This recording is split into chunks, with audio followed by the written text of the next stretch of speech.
Oi, gente, tudo bem? Tudo tranquilo? Professor Guilherme Corrêa de volta aqui para a gente iniciar o tema da prova testemunhal. É tão grande esse tema que quase não coube no quadro ali, né? Teremos aqui também várias partes, não acho que teremos tantas partes quanto a prova documental, que ela é sim mais extensa, mas teremos aqui seguramente 3, 4 ou até mais partes desse tema bastante importante, tá? Vamos começar então? Prova testemunhal. A gente inicia trabalhando aqui com os dispositivos legais que tratam do tema e esse assunto ele vem tratado entre o 442 até o 463 do Código de Processo Civil, tá? Então vamos já começar com um conceitinho. Prova emitida por meio de um terceiro, esse terceiro a gente vai chamar ele de testemunha, tá? Que é a testemunha, que possui conhecimento de fatos importantes para a solução da causa. A testemunha narra os fatos de que tem conhecimento, não cabendo a realização de juízo de valor, não cabe a realização de emissão de opinião, por exemplo. Então a testemunha não dá opinião, a testemunha não faz um juízo de valor, a testemunha narra e sabe. Sabe porque viu, sabe porque ouviu, sabe porque estava presente, sabe porque ouviu dizer. Tudo isso que ela tenha conhecimento sobre os fatos, é para isso que ela é ouvida. Prof, a prova testemunhal, ela é muito utilizada, ela é bastante utilizada, principalmente quando a gente pensa numa audiência de instrução e julgamento. Uma das principais provas produzidas dentro da audiência de instrução e julgamento é justamente a oitiva das testemunhas, ou seja, a produção da prova testemunhal. Porém, ela tem alguns probleminhas, né? Por quê? Porque digamos que a prova testemunhal ela tem um atravessador, ela tem um fato, ela tem alguém que viu esse fato, ela tem alguém que conta isso para o juiz. Nesse contar para o juiz, é natural que a testemunha possa estar fazendo algum juízo de valor, possa estar fantasiando alguma coisa, possa estar influenciada por falsas memórias, né? Então isso é comum, tá? Então por isso que ela não tem assim, entre aspas, né, o mesmo nível de credibilidade que uma prova documental. No processo civil é muito difícil o juiz falar, não, eu vou ignorar esse documento e vou levar em conta o que a testemunha falou. Não, dificilmente, é difícil você ter essa quebra, tá? Não há, de certa forma, no sistema processual brasileiro uma hierarquia de provas, mas na prática a gente sabe que um documento no processo civil, pelo menos, ele tem uma maior aptidão de convencimento do que um simples testemunho, tá? Mas repito, bastante importante e com bastante regrinhas aqui, tá? Vamos começar falando da admissibilidade da prova testemunhal. Quando é que eu posso utilizar a prova testemunhal? Olha o que diz lá o artigo 442 do CPC. A prova testemunhal é sempre admissível, não dispondo a lei de modo diverso. Isso aqui é uma regra geral, tá? Isso aqui tem muito a ver com a ideia da do próprio princípio da persuasão racional do juiz, também conhecido como o princípio do livre convencimento motivado, no sentido de que a prova testemunhal é mais um dos meios de prova que vai poder ser utilizado.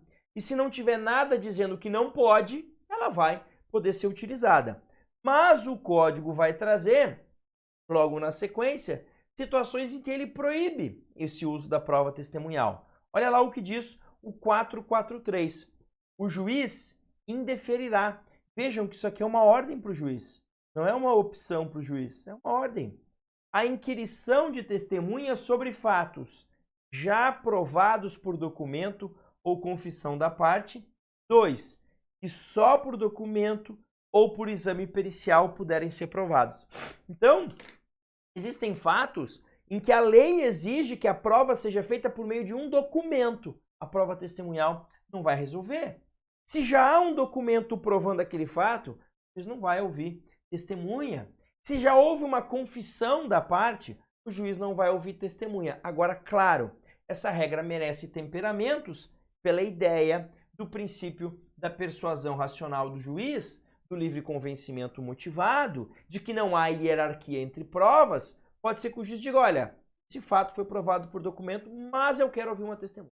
Por quê? Quero ouvir. Quero ter mais elementos probatórios. E não vai haver nenhuma nulidade, nenhum problema no processo. Tá? Ali, ó, a segunda hipótese, né? Documento ou por exame pericial possam ser provados. Imagine que a parte alega a existência de um erro médico. Tenta uma testemunha falar, não, realmente ele errou, eu vi que meu amigo sofreu. Não. Para saber se houve um erro médico, vai ter que ser feita aí uma perícia médica nesse paciente. Tá? Aí, o 444 vai trazer uma situação em que ele autoriza a prova testemunhal, mas ele exige aí, digamos, um resquício de uma prova escrita. Olha lá, nos casos em que a lei exigir prova escrita da obrigação, é admissível a prova testemunhal quando houver começo de prova por escrito, emanado da parte contra a qual se pretende produzir a prova. Então eu quero provar a compra e venda de um meio imóvel. Isso precisa de uma escritura pública, um documento escrito. Mas eu não tenho esse documento escrito. Mas ocorre que há ali indícios, né? Há depósito em dinheiro, ou seja, um documento escrito que prova o depósito de dinheiro. Há um documento escrito ali, uma troca de mensagens no WhatsApp que mostra ali a negociação. Então, ou seja, eu tenho alguns inícios, eu tenho algumas partes dessa relação que estão provados por escrito. A prova testemunhal vem para complementar, e aí ela vai ser sim admitida, tá? E o 445, tá? Vai trazer aqui, e o 446, mais duas situações em que a lei, digamos, admite, mas lembrando, né? Se não há proibição, ela será sempre admissível, mas algumas situações que a lei vem para esclarecer. Será que eu poderia provar isso por testemunha? Vem a lei e esclarece. Olha lá o que diz o 445. Também se admite a prova testemunhal quando o credor não pode ou não podia, moral ou materialmente, obter a prova escrita da obrigação em casos como de parentesco, de depósito necessário ou de hospedagem em hotel, ou em razão das práticas comerciais do local onde contraída a obrigação. Então, sei lá, eu estou hospedado no hotel e eu deixei um documento lá específico num cofre.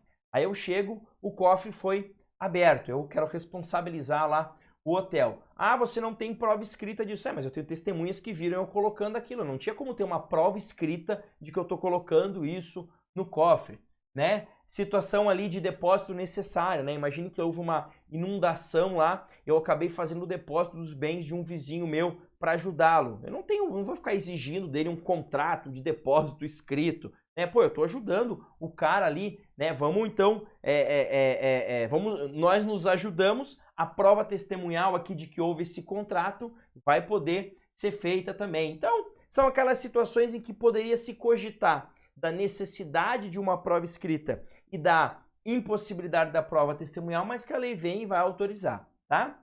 E o 446 também, olha lá, é lícito a parte provar com testemunhas nos contratos simulados a divergência entre a vontade real e a vontade declarada. Contrato simulado é aquele em que eu fiz uma coisa, mas na verdade eu queria fazer outra. É possível provar qual que era a vontade que eu tinha e qual que é a declarada, porque no simulado é assim, você simula algo, mas quer fazer outra coisa. Por exemplo, quero doar um bem para uma pessoa, mas eu vou simular que isso é uma compra e venda, tá? Então, é possível comprovar por testemunhas que, na verdade, o meu objetivo era uma doação e não uma compra e venda, que é o que foi feito no papel, tá? E também é possível provar vícios de consentimento em contratos, por exemplo, erro, dolo, acuação, por meio de testemunhas. Então, esses artigos mais vão trazer exemplos do que você pode utilizar a prova testemunhal, mas lembrando, se não há proibição, regra geral, a prova testemunhal